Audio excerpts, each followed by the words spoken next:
you've tried printing on kapton tape, you know of the dreaded bubbles. Even though you've applied it perfectly, they will still form due to imperfections of the build surface you put the kapton tape on. But there is an alternative that does work. Borosilicate glass and kapton tape.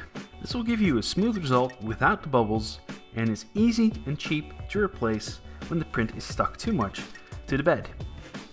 This is my Flashforge Creator Pro. As you can see, I've already applied the kapton tape to the glass bed and put the glass bed inside my 3D printer. I'll now show you how to apply the plastic to the glass bed without bubbles.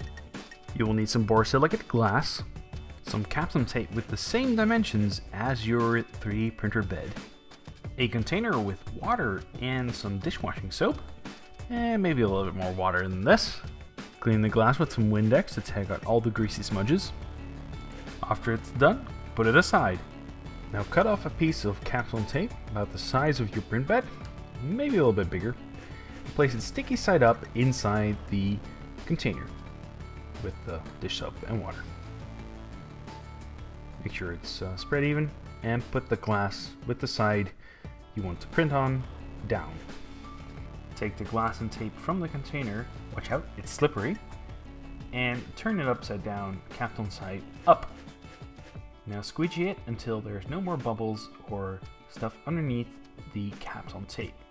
Now you can start cutting it to size, but leave a little bit of wiggle room on the sides to keep the kapton tape stuck to the paper. After you're done cutting it, you can squeegee it again to take out any remaining bubbles and put it in the oven for about 10 minutes at 50 degrees Celsius or 122 degrees Fahrenheit to dry it out completely. Now let's install it. This is my 3D printer. As you can see, I've removed the backplate here. That's because I want to put in this little shim. This is a 3mm shim to provide the distance required for the glass bed to be fit in on top of the normal print bed. I modified this because it didn't fit my original Flashforge Creator Pro, and I put the link in the video description. Let's put it in. Now we have the shim in place.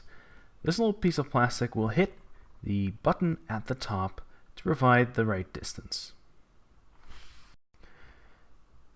And now it's time to put the glass bed into the printer.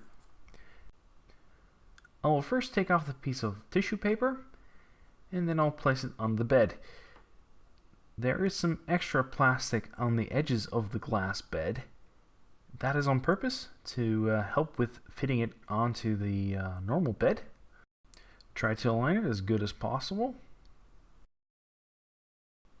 and fold the edges around the normal bed.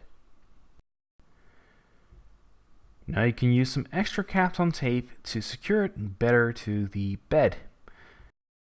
Tape will not interfere with your printing very much as it's on the edges of your print surface. After you're done fastening both sides with tape, you can use some document clamps to fasten it further. If you put them on the left side of the bed, this will prevent them from interfering with your 3D printer head. We're done and ready to print another shim. Now you may have to recalibrate your printer bed. You do this by using the turn screws at the bottom of the 3D printer bed. If you found this video useful, please like and subscribe. And now you can enjoy some more 3D printing on glass.